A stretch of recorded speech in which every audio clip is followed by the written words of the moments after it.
Assalamualaikum warahmatullahi wabarakatuh. Nama saya Muhammad Diki Aristiawan dari program studi pendidikan teknik elektro Fakultas Teknik Universitas Negeri Semarang. Pada video ini saya akan membahas tentang peran guru dalam pengelolaan kelas untuk memenuhi tugas manajemen sekolah.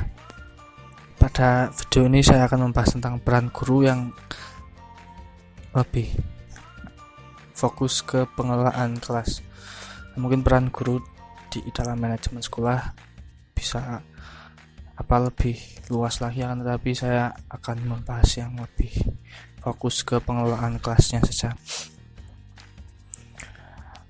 Slamto mengatakan bahwa peran guru telah meningkat dari hanya sebagai pengajar menjadi pengarah belajar. Peran guru telah berubah, yang tadinya hanya menyuapi ilmu kepada murid-muridnya, sekarang sebagai pengarah belajar. Nah, yang pertama-tama harus kita bahas adalah seperti apa tanggung jawab guru di dalam kelas. Sebelum kita masuk ke dalam peran guru, yang pertama, tanggung jawab guru dalam kelas adalah sebagai perencana pengajaran, dimana guru harus mampu membuat suatu lesson plan atau suatu rencana pembelajaran yang dimana itu harus efektif dan efisien. Guru harus mampu membuat suatu rencana pembelajaran yang efektif, yang bisa diterima oleh murid-murid yang lain. Yang kedua, tanggung jawab guru adalah sebagai pengelola pengajaran, di mana guru diharapkan mampu mengelola seluruh kegiatan belajar mengajar dan menciptakan suatu kondisi belajar yang dapat membuat siswa dapat belajar efektif dan efisien. Jadi ketika guru sudah bisa membuat suatu rencana pembelajaran, diharapkan guru mampu mengelola jalannya kegiatan belajar mengajar di dalam kelas karena sesuai dengan lesson plan tersebut, dengan rencana awalnya tersebut, dan dia bisa mengelola hal-hal yang lain seperti nanti akan dibahas di slide selanjutnya. Yang ketiga adalah sebagai penilai hasil belajar. Guru harus bisa membuat suatu penilaian kepada murid-muridnya sejauh mana muridnya telah belajar. Dia harus bisa mengikuti hasil belajar murid-muridnya. Yang keempat, sebagai motivator. Guru hendaknya senantiasa berusaha untuk menimbulkan, memelihara, dan meningkatkan motivasi siswa untuk belajar. Guru harus bisa membuat semangat murid-muridnya untuk belajar menjadi meningkat. Dengan salah satu contoh mungkin dengan reward atau hadiah dalam proses belajar mengajar dan yang lain-lain. Nah, sekarang kita langsung masuk ke peran guru. Nah, sebenarnya peran guru ini yang akan dibahas adalah penjabaran lebih khusus lagi dari tanggung jawab guru yang sudah dibahas tadi. Yang pertama, sebagai pengelola kelas, sebagai demonstrator, sebagai fasilitator, sebagai mediator, motivator, dan evaluator.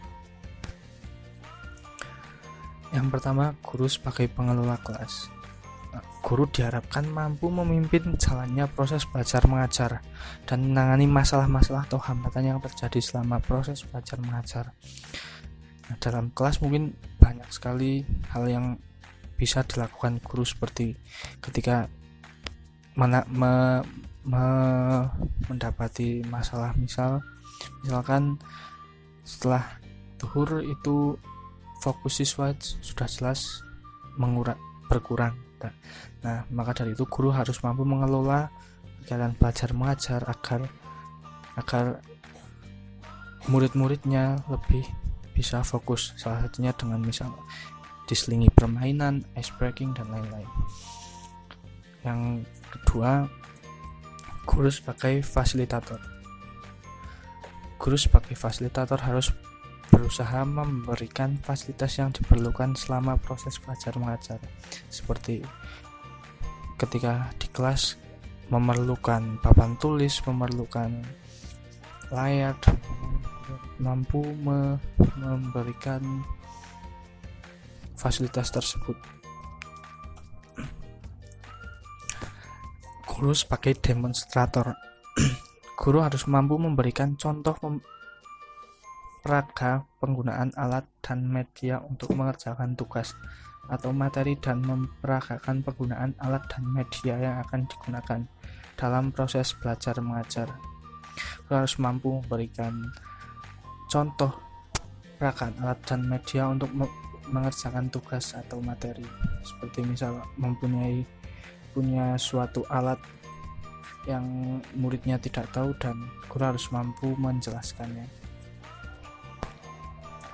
Selanjutnya, guru sebagai mediator, yaitu guru sebagai perantara dalam usaha untuk merubah tingkah laku siswa dan upaya guru untuk menyediakan dan menggunakan media pembelajaran. Guru sebagai motivator harus mampu membangkitkan semangat belajar siswa. Ketika siswa mengalami penurunan semangat belajar, guru harus mampu meningkatkan kembali, seperti dengan memberikan hadiah di dalam pembelajaran, memberikan apresiasi yang lebih kepada siswa yang mampu mengikuti pelajaran, dan yang lain. Menjelaskan secara konkret kepada siswa apa saja yang akan didapat ketika dia selesai melakukan pembelajaran, dan memotivasi siswa yang belum bisa supaya lebih semangat dalam belajarnya. Yang terakhir adalah guru sebagai evaluator. Guru harus bisa memantau perkembangan hasil belajar siswa secara keseluruhan dan membuat rangkuman guna meningkatkan kompetensi siswa. Maka guru harus mampu mengikuti pembelajaran setiap muridnya. Murid ini sejauh mana perkembangannya, murid itu sejauh mana perkembangannya, guru harus mampu mengikuti hal tersebut. Kedepannya guru juga harus meningkatkan ketika ada siswa yang perkembangannya kurang, dan guru harus bisa mampu meningkatkan itu. Kesimpulannya, peran guru dalam pengelolaan kelas yaitu sangat kompleks, seperti guru sebagai fasilitator, motivator, demonstrator, mediator, dan evaluator. Intinya bagaimana guru selalu berusaha supaya siswa bisa semangat, senang, dan aktif dalam proses belajar mengajar. Jadi guru juga harus bisa membangkitkan semangat dan membuat suasana di dalam kelas itu selalu senang dan membuat siswanya bisa aktif. Mungkin cukup sekian dari saya, kurang lebihnya mohon maaf. Wassalamualaikum warahmatullahi wabarakatuh.